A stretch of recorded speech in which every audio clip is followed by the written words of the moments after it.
मतलब पूरा पहाड़ वो सरकार अपने कब्जे में लेकर वहां कमर्शियल कॉम्प्लेक्स और मेले लगाएगी और फिर उन मेलों में सबके बराबर अधिकार होंगे। फिर जिहादियों को भी स्टॉल किराए पे दिए जाएंगे, जैसे मंडी शिवरात्रि कुल्लू दशहरा में होता है। और वो जिहादी फिर वहां हलाल का मुर्गा बेचेंगे। दोस्तों, अंतर्राष्ट्रीय स्तर पर भद्द पिटवाने वाले हमारे देश के प्रधानमंत्री नरेंद्र मोदी, उनके सिपह सालार एस जयशंकर समेत तमाम सारे ऐसे लोग जो इस बात के लिए जिम्मेदार हैं कि भारत को दुनिया भर में शर्मिंदा होना पड़ा, चाहे वो अमेरिका द्वारा टैरिफ लगाए जाने का मामला हो या फिर पाकिस्तान के साथ ऑयल डील का मामला हो, हर तरह से चारों तरफ से सीधे तौर पर इस सरकार ने देश का सिर शर्म से झुका दिया है। यह बात हर कोई अब कह रहा है। यहां तक हुआ तो हुआ, अब एक और बड़ा खुलासा सामने हुआ है। एक और बड़े देश ने भारत को बहुत बड़ा झटका दिया है। आज की इस खबर में, आज के इस वीडियो में मैं उस खबर के बारे में आज चर्चा करने जा रहा हूं जो सीधे तौर पर भारत के लिए एक डबल झटका माना जा रहा है। क्या कुछ मामला है? ब्रिटेन ने ऐसा क्या कर दिया कि अब यह माना जा रहा है कि भारत जो है एक ऐसा देश है जो गुंडई और दादागिरी पर आमादा है दुनिया भर के तमाम सारे देशों में। क्या पूरा मामला है वो खबर मैं आपको बताऊंगा और साथ में आपको दिखाने की कोशिश करूंगा कि किस तरीके से डोनाल्ड ट्रंप के बाद उसके एक सिपह सालार ने भारत को ग्रेट ग्लोबल एक्टर कह दिया है। प्रधानमंत्री नरेंद्र मोदी को मुंह चढ़ाता हुआ अमेरिका का एक और बयान, वो बयान मैं सुनाने की कोशिश करूंगा और साथ में अब लोग मनमोहन सिंह को क्यों याद कर रहे हैं, मनमोहन सिंह के पुराने बयान लोग क्यों भेज रहे हैं और क्या ऐसी भविष्यवाणी की थी मनमोहन सिंह ने मोदी के बारे में जो आज सच साबित हो रही, सब कुछ दिखाऊंगा, सब कुछ बताऊंगा। खबर वाराणसी की भी दिखाऊंगा जिसको लेकर के रवीश कुमार ने सोशल मीडिया पर मोर्चा खोल दिया है और खबर आपको बिहार से भी दिखाऊंगा जिसमें तमाम सारे घोटालेबाजों के पोस्टर सड़कों पर लगने लगे। सब कुछ दिखाऊंगा, लेकिन ये खबर देखिए। सबसे पहले ये खबर आप देख रहे हैं हिंदुस्तान टाइम्स की खबर, हेडलाइन पढ़िए जरा। यूएस के बाद यूके ने भी दिया झटका, अंतरराष्ट्रीय दमनकारी 12 देशों की लिस्ट में भारत का नाम जोड़ा।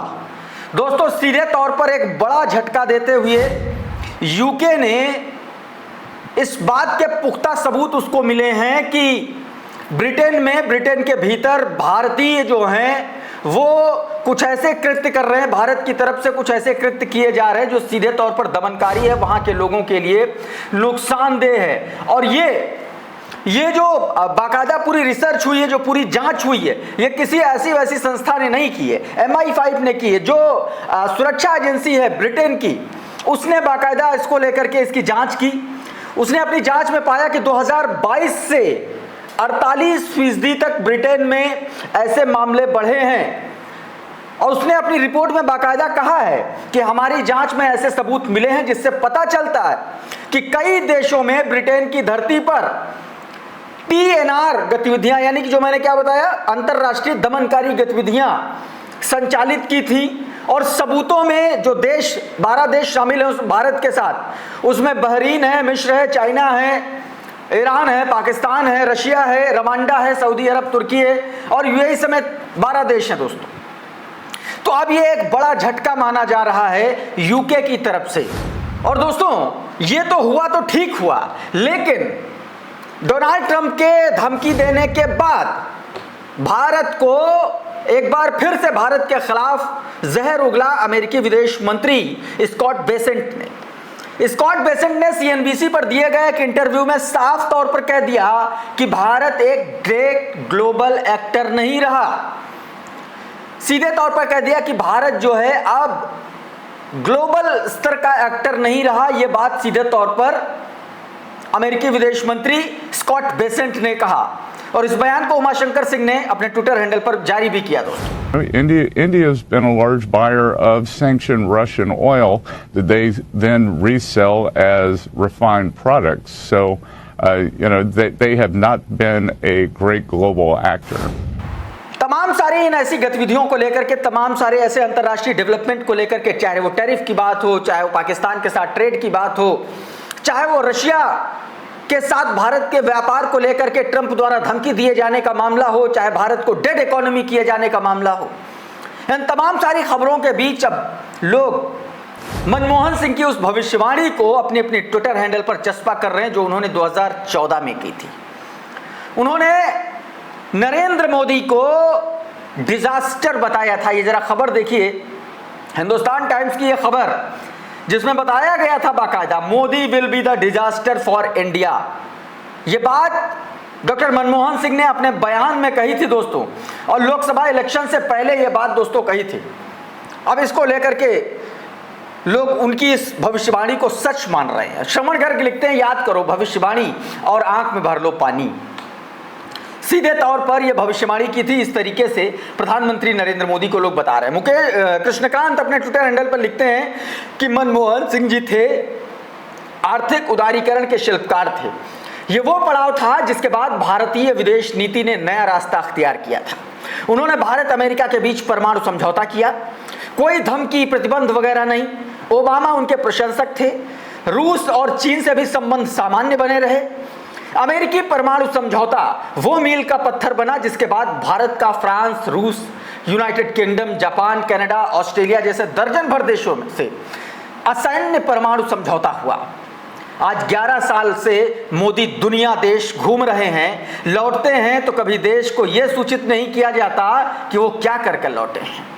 महीनों से ट्रंप इन्हें बेइज्जत कर रहा है, लेकिन उसे जवाब देने के जगह सवाल उठाने वालों को देशद्रोही साबित करने में जोर लगाया जा रहा है। सही बात है, एकदम सच बात कृष्णकांत ने अपने ट्विटर हैंडल पर लिखी। सवाल यह है कि हमारे देश की पब्लिक को गद्दार देशद्रोही करार दिया जाता है, लेकिन उन जिम्मेदारों के बच्चों का क्या, जिनके बाप बैठे तो भारत में हैं, तमाम ओहदों पर बैठे हैं, मजबूत ओहदों पर बैठे हैं, मंत्री, बड़ी बड़ी खुफिया विभागों के प्रमुख बने बैठे हैं, लेकिन उनके बच्चे भारत के नागरिक नहीं हैं। ये दो तस्वीरें आप देखिए, इनमें से एक इनसे अजीत डोभाल के बेटे हैं, ये ब्रिटिश नागरिक हैं, और दूसरे विदेश मंत्री एस जयशंकर के बेटे हैं ध्रुव जयशंकर, ये अमेरिकी नागरिक हैं। आप कैसे ये उम्मीद कर सकते हैं जिनके बच्चे दूसरे देशों के नागरिक हों और वो उन्हीं देशों के खिलाफ कोई बड़ा एक्शन ले सकते हैं? कैसे सीधे तौर पर वो पूरी ईमानदारी से काम कर सकते हैं? तमाम सारे लोग इस तरीके के भी सवाल अब उठा रहे हैं। उधर गोदी मीडिया अपने काम में लग चुका है, जैसा उम्मीद थी, जैसी अपेक्षा थी, वही हो रहा है।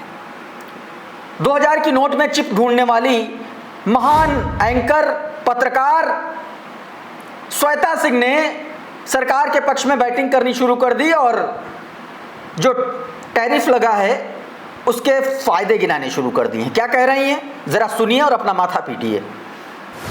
वक्त की मांग है कि हमारी सरकार रिफॉर्म करे। इससे यह होगा कि कारोबार में अमेरिकी निर्भरता कम होगी। अमेरिका ही नहीं, भविष्य में कोई भी देश हमें आंख नहीं दिखा पाएगा। हम ऐसा क्यों कह रहे हैं उसे समझिए। अमेरिका को भारत से $81 बिलियन का निर्यात होता है। अमेरिकी आयात में हमारी हिस्सेदारी केवल 2.4%, यानी हम अमेरिका के बहुत छोटे कारोबारी साझेदार हैं। इस तरीके से वो दोस्तों ये चल रहा है गोदी मीडिया में। उधर गोदी मीडिया की इसी दो कौड़ी की टुच्ची हरकत को लेकर के AIMIM के प्रवक्ता ने टाइम्स नाउ नव भारत की संपादक नाविका कुमार को जलील कर दिया सरेआम। सुनिए जरा। मुझे नहीं पता था कि आपके चैनल पे भाषण देना अलाउड है, वरना भाषण के अंदर हमारी जुबान की आतिशबाजी का मुकाबला कोई नहीं कर सकता।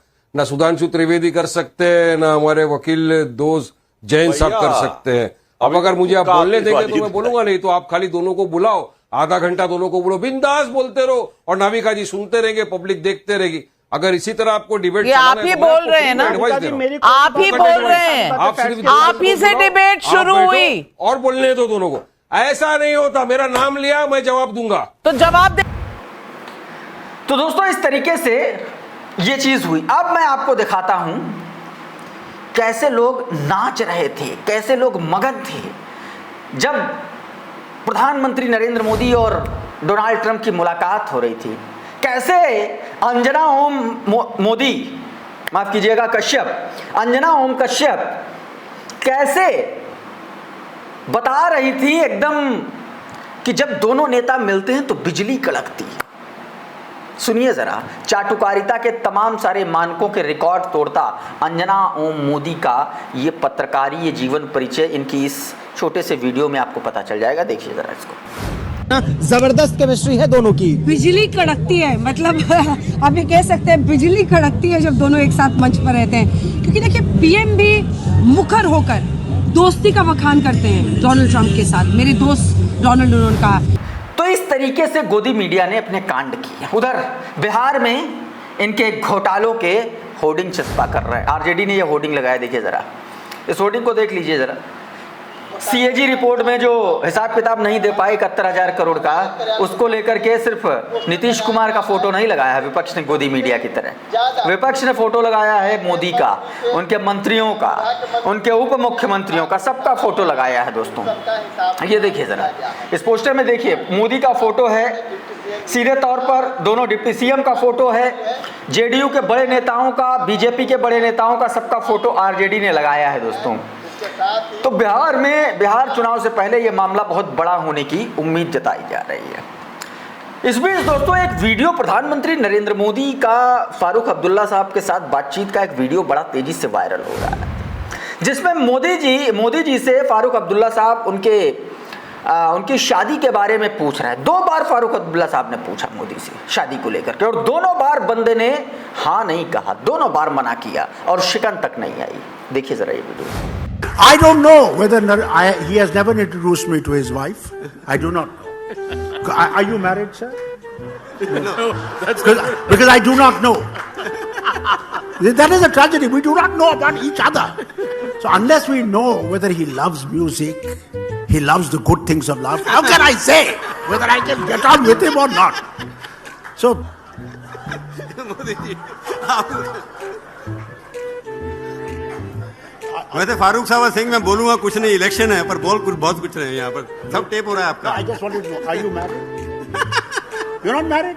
तो फिर आपको कैसा डायनेस्टिक रोल होएगा? आपका तो कभी होएगा ही नहीं। इसको लेकर के डॉक्टर मुकेश कुमार ने लिख दिया है कि इस वीडियो को देखने के बाद आपकी मोदी के बारे में क्या राय बनी जरूर बताइएगा। मैं तो स्तब्ध हूँ। 2 बार कह रहे हैं कि वो विवाहित नहीं है, अकेले में नहीं सार्वजनिक रूप से कह रहे हैं कि बार बार कह रहे हैं। धन्य है मातृ भारत भूमि जहां ऐसे ऐसे रत्न पैदा हुए और देश के सर्वोच्च पद पर विराजमान है। दोस्तों इस तरीके से बात हुई। उधर एक और वीडियो वायरल हो रहा है, शादी से ही जुड़ा हुआ, और वीडियो पुराना है, एक किसी सीरियल का वीडियो है जिसमें चाणक्य बता रहे हैं शादीशुदा व्यक्ति के बारे में जो अपनी पत्नी को छोड़ देता है, जो अपनी पत्नी का नहीं होता है, वो कितना खतरनाक होता है। देखिए जरा छोटा सा वीडियो। जो व्यक्ति अपनी पत्नी को छोड़कर भागता है वो कभी देशभक्त नहीं हो सकता, वो हमेशा राष्ट्र का पतन करेगा। इसमें सीधे तौर पर यह बताया गया कि जो अपनी पत्नी को अकेला छोड़ देता है वो देशभक्त हो ही नहीं सकता। ये बात सीधे तौर पर बताई गई। उधर प्रधानमंत्री नरेंद्र मोदी के क्षेत्र में वाराणसी में एक कांवड़िए पर एक मुस्लिम लड़की के साथ गलत काम करने के आरोप लगे, और आरोप लगे तो लगे, उसने आरोप लगाया तो लगाया, लेकिन पुलिस का कृत्य देखिए। द वायर की ये हेडलाइन देखिए जरा। वाराणसी आफ्टर कांवड़िया अलेजली हरस Muslim girl, police files FIR against her family. उल्टा पुलिस वालों ने उसी के परिवार के खिलाफ एफआईआर दर्ज कर दी। यह 28 जुलाई का मामला है। 3 बजे के आसपास 16 साल की मुस्लिम लड़की थी। वाराणसी के राजा तालाब के पास का ये पूरा मामला है, जिसमें सीधे तौर पर आरोप लगाया गया था कि कांवड़िए ने उस लड़की को उसका हैरेसमेंट किया।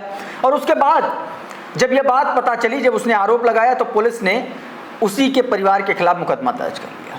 यह खबर रवीश कुमार ने पढ़ी तो देखिए क्या लिखा है। रवीश कुमार ने ट्विटर पर द वायर की उस हेडलाइन को पोस्ट करते हुए लिख रहे हैं कि 3 बार पढ़ना पड़ा, गलत पढ़ रहे हैं या गलत लिखा है। बहुत बड़ा तंज है। उन्होंने सीधे तौर पर कहा कि ये मैंने कई बार पढ़ने की कोशिश की कि शायद ये गलत हो, लेकिन ऐसा है नहीं।